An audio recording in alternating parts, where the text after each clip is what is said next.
आइए मेरा साथ में आप प्रेरितों के काम उसका 20 अध्याय से हम, और यहाँ पर हम देखते हैं उसका 26 वचन में, इसलिए मैं आज के दिन तुमसे गवाही देकर कहता हूँ कि मैं सबके लहू से निर्दोष हूँ। उनका स्टेटमेंट आप देखिए, मैं सबके लहू से निर्दोष हूँ। और उस निर्दोष होने का पीछे में जब हम देखेंगे तो उसका 18 और 19 वचन में, जब वे उसके पास आए तो उनसे कहा, तुम जानते हो कि पहले दिन से जब मैं आसिया में पहुंचा, मैं हर समय तुम्हारे साथ किस प्रकार से रहा, अर्थात बड़ी दीनता से और आंसू बहा बहा कर, और उन परीक्षाओं में जो यहूदियों के षड्यंत्र के कारण मुझ पर आ पड़ी, मैं प्रभु की सेवा करता रहा और जो जो बातें लाभ की थी उनको बताने और लोगों के सामने में घर घर सिखाने से कभी न झिझका। उनका अपना जीवन का अपना मुंह से बोले हुए बातों को हम देखते हैं, क्योंकि उसका 28 वचन में हम देखते हैं कि किस लिए वो मेहनत कर रहे थे। इसलिए अपनी और पूरी झुंड की चौकसी करो जिसमें पवित्र आत्मा ने तुम्हें अध्यक्ष ठहराया कि तुम परमेश्वर की कलीसिया की रखवाली करो, जिसे उसने अपने लहू से मोल लिया है। मेरा प्रियो, आप जानते हैं आप किस बात में आप भागी हुए हैं? परमेश्वर ने सबसे बड़ी अपना लहू से खरीदे हुए एक प्रॉपर्टी को, उनका सबसे बड़ा संपत्ति को परमेश्वर ने आज आप और मेरे हाथ में सौंपा गया है। और प्रेरित पौलुस इस प्रकार से उसका 26 वचन में गवाही देते हैं कि मैं तुम सबका लहू से निर्दोष हूं। क्या आज आप और मैं कह सकते हैं इन सारे विषय को? आप कह सकते हैं कि मैं भी आपकी लहू से मैं निर्दोष हूं, क्योंकि उनका वचन में कहा कि मैंने परमेश्वर की सारी अभिप्राय को, उसका 27 वचन में देखिए, क्योंकि मैं परमेश्वर की सारी अभिप्राय को तुम्हें पूरी रीति से बताने से ना झिझका। पूरी रीति से, आधा अधूरा नहीं है मेरा प्रियो, पूरी रीति से उन्होंने परमेश्वर की अभिप्राय को, अपना कलीसिया को उन्होंने समझाया है। आज सबसे बड़ी दुख की बात है मेरा प्रियो, क्योंकि अंतिम का समय में आप और मैं जी रहे हैं। और हम दूसरा तीमुथी का किताब उसका 4 अध्याय में हम देखेंगे तो अंतिम के समय का लोगों का जीवन के विषय में हम यहाँ पर उसको देख सकते हैं। अपने कान को सत्य से फेर कर कथा कहानियों पर लगाएंगे।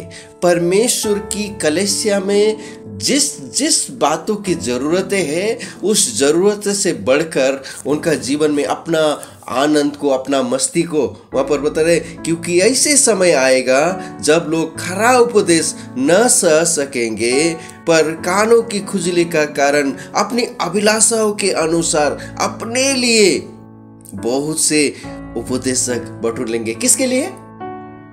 अपने लिए वो लोग एक उपदेशक को चाहते हैं मेरा प्रियो, क्योंकि परमेश्वर के लिए नहीं।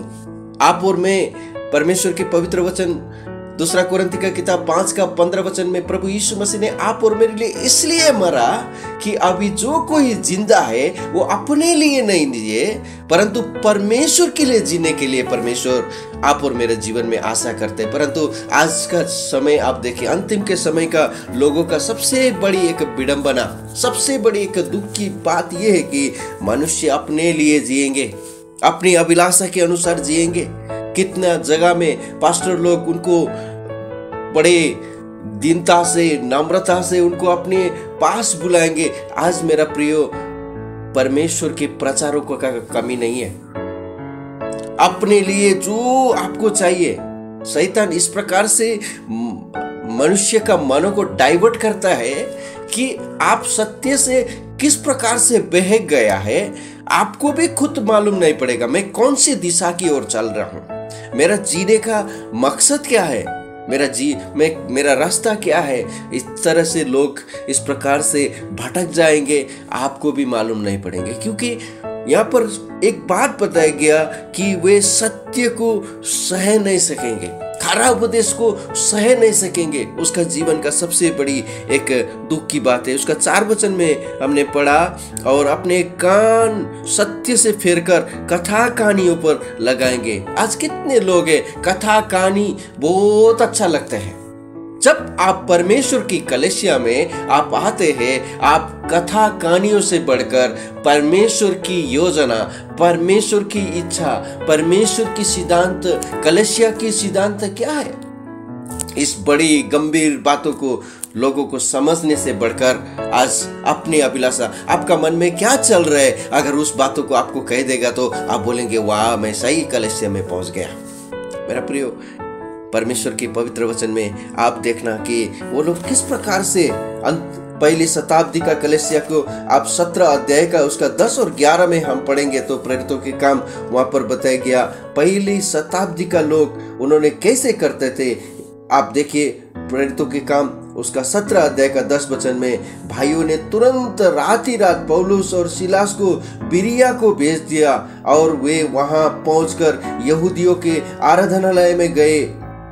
ये लोग तो थेसलोनिके के यहूदियों से भले और उन्हें बड़ी लालसा से परमेश्वर की वचन को ग्रहण किया, और प्रतिदिन पवित्र शास्त्र में ढूंढते रहे कि वे ये बात यूं ही है कि नहीं है। मेरा प्रियो, आज वर्तमान में आप जी रहे, मैं जी रहे, आज का जो आपके हाथ में परमेश्वर की पूरा पवित्र शास्त्र है, 66 पुस्तक बाइबल है। आपको लगता है उन दिनों में पवित्र शास्त्र को पढ़ना आसान था? पूरा बाइबल कम से कम केवल 200 साल ही हो गया है। कम से कम 1800 साल तक परमेश्वर का लोग परमेश्वर के पवित्र शास्त्र के बिना वो लोग चलते रहता था। एक पवित्र शास्त्र अगर उसी समय में पढ़ने का है तो उसके लिए कितना कीमत चुकाना पड़ता था। मेरा प्रियो, आज आपको हाथ में परमेश्वर का दया से आपको बाइबल मिला है। वो बाइबल 200 रुपया में, 250 रुपया में आपको सुविधा अनुसार परमेश्वर ने आपके लिए तैयार करके आपके हाथ में सौंपा है। मेरा प्रियो, कितना सस्ता में आज आप बाइबल पढ़ रहे मालूम है, और उस बाइबल आपके हाथ में आना क्या आसानी था? आज मैं बड़ी खुशी हूं कि इस सुबह का समय, इस भोर के समय में भी आपको परमेश्वर के पवित्र शास्त्र सुनने के लिए, प्रार्थना करने के लिए, आराधना करने के लिए, गवाही बताने के लिए आप लोग कितना उत्साहित होकर आप इस सेवा में जुड़े हैं। यहाँ पर हमने देखा कि उन्होंने क्या कर रहे हैं, अपनी अभिलाषा के अनुसार लोग जी रहे आज का समय में, और अपनी खुद की इच्छा के अनुसार उपदेशकों को वो लोग एकत्रित करते हैं। तो प्रेरितों के काम उसका 20 अध्याय में 27 वचन में हम पढ़ते हैं, क्योंकि मैं परमेश्वर के सारी अभिप्राय को तुम्हें पूरी रीति से बताने से न झिझका। पूरी रीति से उन्होंने बताते थे, परंतु आज का कई जगह में आप देख सकते हैं कि आपको क्या पसंद है वही बात आपको बताएगा। अपनी अभिलाषा के अनुसार जो उपदेशक है, उस उपदेशक आपके करेक्शन की बात नहीं बोलेगा, पाप की क्षमा की बात नहीं बोलेगा। आप अगर पाप को स्वीकार कर रहे तो आप स्वर्गीय राज्य में प्रवेश होंगे, नया जन्म पाने का आवश्यकता को वो नहीं बताएगा।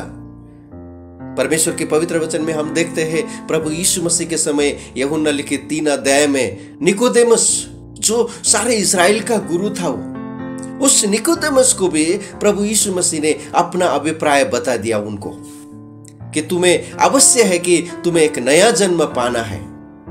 अगर प्रभु यीशु मसीह के समय में आप और मैं है तो हम क्या सोचेंगे, ओ बाप रे, ये तो बहुत बड़ा इस्राएल का गुरु है, इसको हम कैसे एक सत्य को बता सकते हैं, इस बड़ा बातों को हम बता सकते हैं। परंतु प्रभु यीशु मसीह ने उनको इस सत्य बता दिया कि उसका भलाई की बात क्या है, निकोदेमस को क्या जरूरत है। वो प्रभु यीशु मसीह का अपना जरूरत को बढ़कर निकोदेमस का जरूरत को बताया। मेरा प्रियो, आप और मैं, आप देख सकते हैं प्रेरित पौलुस ने उसका जीवन के द्वारा, उसका प्रेरितों के काम 20 अध्याय का 33 वचन में पढ़ते हैं, मैंने किसी के चांदी सोने या कपड़े के लालच नहीं किया। तुम आप ही जानते हो कि इन्हीं हाथों ने मेरी और मेरे साथियों की आवश्यकता पूरी की है। आपने देख रहे मेरा प्रिय, उन्होंने किसी वस्तु के पीछे नहीं है, उसका किसी पैसा के पीछे नहीं है, परंतु अपने साथ आने वाले विश्वासी का जीवन में कौन सी बातों को चाहिए, उनको क्या जरूरत है, उस जरूरतों को उन्होंने बताते रहता है। मेरा प्रियो, एक बहुत बड़ा अभियान परमेश्वर ने आप और मेरे हाथ में सौंपा है। अंतिम घड़ी में हम आप और मैं जी रहे, कभी प्रभु का आगमन होगा हम और आप बता नहीं सकते हैं। कभी इस पृथ्वी का सेवा समाप्त होकर एक दिन बादलों में आप और मैं इस कलीसिया के साथ उठाए ले जाएंगे, इसका कोई ठिकाना नहीं है। परंतु आज आपका जीवन में एक अवसर मिला है कि ये सत्य को विश्वास करने के लिए, इस सत्य के अनुसार जीवन बिताने के लिए। बाइबल कहती है, प्रभु यीशु मसीह ने स्वयं कहा है, जब तुम सत्य को जानोगे और सत्य तुम्हें स्वतंत्र करेगा। आज कई सारे विश्वासी का जीवन में हम देखते हैं वो स्वतंत्र होने के लिए नहीं हो रहे उनको, क्योंकि अधीनता में उसका अभी भी डर है। अगर ये करेगा तो क्या होगा, अगर ऐसा करेगा तो क्या है। कलीसिया का रीति रिवाज से और अलग अलग उनका कलीसिया का अध्यक्ष का जो बनाए हुए, खुद का बनाए हुए, मनुष्य का रीति से बनाए हुए परंपरा के अधीन में होकर परमेश्वर के भले अभिप्राय से आज मनुष्य किस प्रकार से दूर दूर जा रहे हैं। प्रभु यीशु मसीह ने अपना लहू से खरीद कर उस प्रॉपर्टी आप और मेरे हाथ में दे दिया, अपनी प्रॉपर्टी आप और मेरे हाथ में दे दिया ताकि हम संभाले उसको। और यहाँ पर प्रेरित पौलुस ने खुद भी कहा, तुम्हारे लहू से मैं निर्दोष हूं, निर्दोष हूं। मुझे नहीं लगता है कि दोबारा आप और मैं कभी दोबारा मिल पाएंगे, आप और मैं कभी दोबारा हम इस प्रकार से बातचीत कर पाएंगे। परंतु मैं भी ये कहता हूं, आज को जितना भी समय मिल रहा है, उस समय जितना समय मैं आपसे बात कर रहा हूं, उस समय आपका जीवन में एक यादगार हो। क्योंकि 29 वचन में देखते हैं कि मैं जानता हूं कि मेरे जाने के बाद फाड़ने वाले भेड़िया तुम में आएंगे और जो झुंड को ना छोड़ेंगे। तुम्हारे ही बीच में से ऐसे ऐसे मनुष्य उठेंगे जो चेलों के अपने पीछे खींच ले कि टेढ़ी मेढ़ी बातें कहेंगे। आज कलीसिया में देख रहे मेरा प्रिय, आज इतना ज्यादा संप्रदाय कैसे हो गया, इतना ढेर सारा डिनोमिनेशन कैसे हो गया। कितने लोग पूछते, वो तुम्हारा बाइबल तो एक ही है ना, क्यों अलग अलग चर्चेस है? अगर वो चर्च में मैं गया तो क्या फर्क पड़ते हैं? यीशु तो एक ही है ना। बहुत कुछ बात लोगों का मन में आज प्रश्न है। एक चौराहा में लेकर लोगों को छोड़ दीजिए, मैं कौन सा चर्च में जाऊं, वो कंफ्यूज होकर वापस आएगा। और कितने मसीह का लोग है, कलीसिया का लोग है, एक ब्रोकर के समान मेरे पास आओ, मेरे पास आओ, मेरे पास आओ बोल के अपनी ओर खींचते रहते हैं। आपको मालूम है, यूहन्ना लिखित सुसमाचार 1 अध्याय में प्रभु यीशु मसीह को आते हुए परमेश्वर का दास यूहन्ना ने बताया, देखो परमेश्वर का मेमना जो जगत की पाप उठा के लेके जाने वाला है। उसी समय में आपने देखा वहां पर यूहन्ना के पीछे चलने वाले 2 शिष्य लोग थे। वो शिष्य लोग प्रभु यीशु मसीह के पीछे उस दिन से चलने लगा और उनके द्वारा प्रभु यीशु मसीह के पास और एंद्रियस को और पतरस को, बहुत सारे लोगों को प्रभु के पास लेके गया। आप और मैं तो क्या करेगा, नहीं उसके पीछे चलने का नहीं, मेरा पीछे चलो बोल के यूहन्ना बोल सकता था। लेकिन यूहन्ना एक खरा प्रभु का दास था, प्रभु यीशु मसीह का दास था, इसलिए उन्होंने बताया प्रभु यीशु मसीह का सच्चाई कौन है, ये प्रभु यीशु मसीह कौन है, इनके पीछे चलने से आपको और मेरे जीवन में क्या लाभ होगा। उस बातों को बताने के लिए उन्होंने बिंदास, उनका जीवन में नुकसान हो गया, उसका खुद का 2 चेला लोग। आज कलीसिया का नुकसान सहने के लिए कोई तैयार है? प्रभु यीशु मसीह का पीछे किसी न किसी कोई भाई चलने दो बोलकर कोई बोलने के लिए तैयार है? मैं महाराष्ट्र में जब मैं प्रभु का सेवा करता था, उसी सेवा के दौरान एक छत्तीसगढ़ का परिवार हमसे संगति करने लगे। बड़े उत्साह के साथ से संगति करते थे, 2 महीना 3 महीना तक संगति करा। लेकिन उनका बड़े दुख का एक बात था, उन्होंने कभी बपतिस्मा नहीं लिया था, मालूम नहीं था। उनके हाथ में कम से कम सबसे पुराना संस्करण का बाइबल था और उसी बाइबल में से नया जन्म पाने का क्या है, बपतिस्मा लेने का क्या है, वो सारे कलीसिया का सिद्धांत को जब समझाया, अभी आप लोग बपतिस्मा लेना पड़ेगा, तब उन्होंने तुरंत अपनी कलीसिया का पास्टर को उन्होंने फोन किया। और जानते हैं मेरा प्रियो, उस कलीसिया के पास्टर ने क्या बताया, नहीं नहीं दोबारा उसी चर्च में मत जाओ तुम। आज कितने प्रभु का अगुवा के कारण, प्रभु का लीडर लोगों के कारण आज कितने परिवार को, जीवन को बर्बाद करने वाले हैं। कितने लोग अपनी ओर खींचने के लिए, यहाँ पर देखे ना उसका 30 वचन में है ना, तुम्हारे ही बीच में से ऐसे ऐसे मनुष्य उठेंगे जो चेलों को अपने पीछे खींच लेने को टेढ़ी मेढ़ी बातें कहेंगे। अपने पीछे चल, मेरे प्रियो हम क्या है, मेरे पीछे चलने से लोगों को क्या मैं कुछ दे सकता हूं? मैं बार बार कहता हूं, प्रभु यीशु मसीह ने एक बात कहा कि तुम्हारा मन व्याकुल ना हो।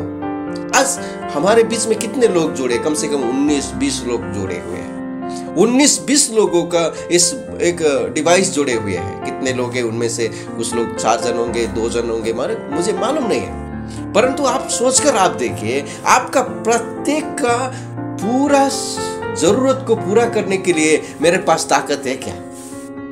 प्रभु मुझे एक बार फूंक मारेगा तो मैं किधर उड़ जाएगा मुझे भी मालूम नहीं, परंतु उस प्रभु के पास आपका जीवन को तृप्त करने के लिए सारे सब कुछ आपका मन के अनुसार पूरा करने के लिए परमेश्वर के पास सब कुछ है। हम इतना कमजोर है मेरा प्रियो, कभी कभी हमारा परिवार में से एक ही सदस्य हमको कुछ जरूरत की बात बताएगा तो उसी जगह में हम पिघल जाएंगे, कैसे ये बात मैं पूरा कर सकता हूँ, उसी जगह में बहुत बड़ा हंगामा खड़ा हो जाएगा। परंतु परमेश्वर ऐसा नहीं है। परमेश्वर, आप जितने भी मेरे आवाज आपके लिए पाबंदी लगाते हैं, बहुत कुछ पाबंदी लगाकर हमें रख रहे, ऐसा चेतावनी देने वाले पास्टर हमें नहीं चाहिए, मुझे मन के अनुसार बोलने वाली कोई व्यक्ति चाहिए, है ना। आज इसी प्रकार से लोग कितना परमेश्वर की उस अभिप्राय से बहक गया, मालूम है मेरा प्रियो, सत्य से उनका जीवन भटक गया है, सत्य को सुनने के लिए उसका बिल्कुल मन नहीं है। और यहाँ पर बता रहे उन्होंने क्या किया, इसलिए जागते रहो मेरा प्रियो, आप जागते रहना। बहुत धन्यवाद है, आज सुबह का समय 4 बजे आपने जागा, झुंड को, एक विश्वास योग्य को हाथों में सौंपने के लिए हमारा, है ना। यहाँ पर 32 वचन में, और आप मैं तुम्हें परमेश्वर को और उसके अनुग्रह के वचन को सौंप देता हूँ जो तुम्हारी उन्नति कर सकता है और सब पवित्र किए गए लोगों में से साझी करके मिरास दे सकता है। मेरा प्रियो, मैं आपको उन्नति नहीं करा सकता, मैं कितना भी बोलेगा तो भी आपका जीवन में उन्नति नहीं हो रहा है, लेकिन एक बात है, परमेश्वर का अनुग्रह और परमेश्वर की वचन के अनुसार आपका जिंदगी अगर आप जिया तो आपका जीवन को उन्नति हो सकता है। आज आप मसीह लोगों के बीच में आप और मेरा उन्नति को देखकर सारे दुनिया के लोग जलते रहते। सबसे बड़ा आप बड़ा देखे, इस आपका गांव का, आपका चौराहा में जाकर आप हजारों नाम, अलग अलग फेमस लोगों का नाम आप चिल्ला चिल्ला कर करो, उसको फर्क नहीं पड़ता है। कौन सा भी जाति का, कौन सा भी धर्म का, कौन सा भी संप्रदाय की, कौन सा भी उनका अगुआ जनों का नाम कहो, कुछ फर्क नहीं पड़ते। लेकिन एक बात बताओ, प्रभु यीशु मसीह की जय बोलकर एक बात बताओ, तब उनको फर्क पड़ता है। एक ही नाम से उनको बहुत एलर्जी है मेरा प्रियो, वो नाम है यीशु मसीह, और उसी नाम से आप और मैं उद्धार पा सकते हैं। आपको मालूम है, इसी प्रेरितों के काम 4 अध्याय के 12 वचन में हम पढ़ते हैं कि दूसरा कोई नाम नहीं है आप और मुझे उद्धार पाने के लिए। और उस नाम, आज आप क्या करें, आज शैतान आपको उसी नाम आपको मिला है, सत्य की गवाही आपने सुना है, सब कुछ किया है, और उस सत्य से डाइवर्ट करके आज परमेश्वर की उस भले अभिप्राय से आपका जीवन को क्या कर रहे शैतान, भटका देने के लिए बहुत जल्द से जल्द वो कार्य करते रहते हैं। आपका कमजोरी क्या है ना, आपका कलीसिया के पास्टर से अधिक, आपका कलीसिया के एल्डर से अधिक, आप सबसे अधिक शैतान जानता है आपका कमजोरी क्या है। उसी कमजोरी को लेकर आकर आपका जीवन को फुसलाकर उस सत्य से आपका जीवन को वो भटका देते हैं। और उसका 35 वचन में देखते हैं, मैंने तुम्हें सब कुछ करके दिखाया कि इसी रीति से परिश्रम करते हुए स्वर्गीय बातों को खोजी करो, जहां प्रभु यीशु मसीह विद्यमान है और परमेश्वर की दाहिनी ओर है, और स्वर्ग की बातों की चिंता मन लगाओ, इस पृथ्वी पर नहीं है। हमारा मन किधर है? हम कौन सी बातों में हमारा मन लगाया हुआ है? मेरा प्रियो, आपका खुद का जीवन में आपने जांच कर देखे, आप जो कुछ भी करने के समय में, इवन आप 2 पैसा आपका हाथ में आएगा तो एक चिंता करना, ये पैसा से मेरा परमेश्वर का महिमा होगा। आप इवन कपड़ा लेने के लिए मार्केट में जाते, एक कपड़ा से परमेश्वर का महिमा होने दो। आज कितने लोगों को देखो ना, उस कपड़ा पहनता है, परमेश्वर का महिमा, खुद का महिमा होते रहते, सारे दुनिया लोग उसका नग्नता को देखते रहते, बेविचार करते रहते। आप कुछ भी खरीदने के समय में, कुछ भी करने के समय में, उसका पीछे का अभिप्राय, इस वस्तु से मेरा परमेश्वर का महिमा होना चाहिए। आप काम करने के समय में आप सोचना, मेरा ये काम से मेरा परमेश्वर को महिमा होना चाहिए। आज कितने लोग काम करने से इतना मग्न हो रहे, मेरा प्रियो, अपना इधर में नॉर्थ ईस्ट का, झारखंड का कोई कमी नहीं है, लेकिन संडे चर्च में आने के लिए बोलेगा तो वो बोल रहे नहीं मुझे ड्यूटी जाना पड़ता है। कोई सीरियसली नहीं है, परमेश्वर के राज्य के प्रति किसी को इच्छा नहीं है। मेरा प्रिय, आप और मेरा जीवन में हम खुद सोच कर देखना, मैं परमेश्वर के राज्य के लिए मैं कितना मेरा जीवन लौटा। हम एक दूसरा को सपोर्ट कर सकते, मैं परमेश्वर की कलीसिया को सपोर्ट कर सकते, मैं परमेश्वर के सेवकों को सपोर्ट कर सकते। कम से कम संडे परमेश्वर की आराधना में आकर परमेश्वर को महिमा करके परमेश्वर को मैं सपोर्ट कर सकते, परमेश्वर के कलीसिया के मैं पार्टेकर होकर कंट्रीब्यूट हो सकता है। मैं भी साझेदारी हो रहे परमेश्वर के कलीसिया का। हम दुख और तकलीफ आएगा तो पास्टर जी को बोलेंगे, पास्टर जी मेरे लिए प्रार्थना करना, लेकिन कभी हम उस परमेश्वर के दास लोग कैसा मेहनत कर रहे, मैं भी उसके साथ में, मैं भी भागी हूँ। कम से कम आप एक दिन चर्च में नहीं जाएगा तो उस कलीसिया का पास्टर का मन पूरा आपके ऊपर हो रहा है। आप कभी सोचते हैं? इब्रू का किताब 13 अध्याय में पढ़ते, तुम अपने अगुआ की बातों को मानो, क्योंकि तुम्हारे प्राण के लिए वो जागते रहते हैं, आपके लिए रोते हुए वो प्रार्थना करते रहते हैं। एक दिन, एक हफ्ता अगर संडे आप चर्च में नहीं गया तो उसका मन आपके लिए पूरा तड़पते, क्या हो गया वो भाई को, क्या हो गया भाई को, क्या हो गया वो बहन को, क्या हो गया वो परिवार के, आपके बारे में चिंतित होते हैं। मेरा प्रियो, फिर एक बार उस 28 वचन को हम पढ़कर समाप्त करेंगे। और आकाश और पृथ्वी का सृष्टिकर्ता परमेश्वर ने आपका हाथ में उसका सबसे कीमती तोहफा, उसका सबसे कीमती संपत्ति आपके हाथ में देकर चला गया है। उस संपत्ति है परमेश्वर की कलीसिया। उसने अपनी लहू से खरीदा है और उस बातों में आपको संभालने के लिए, है ना, प्रेरित पौलुस ने तो अपना हाथ उठाया, मैं तो सबकी लहू से निर्दोष हूं। 32 वचन में परमेश्वर का वचन भी सौंप दिया, सब कुछ उन्होंने सौंप दिया। आप किसी को बोल सकते हैं मैं आप सबका लहू से निर्दोष हूं। परम प्रभु इस वचन के द्वारा आप सबका जीवन में आशीष करे, अनुग्रह करे। परमेश्वर ने अपनी लहू से खरीदे गए अपनी संपत्ति का संभालने के लिए उसको कैसे, उसके साथ मैं भी साझी हूँ, मैं भी उसके साथ कंट्रीब्यूट हूँ बोलकर उसमें साझी होकर एक दूसरा को सेवा में, एक दूसरा को सहायता करने के लिए, कलीसिया का बढ़ोतरी होने के लिए आप सबका जीवन में परमेश्वर सहायता करे, मदद करे। आज का दिन आप सबको आशीषमय हो।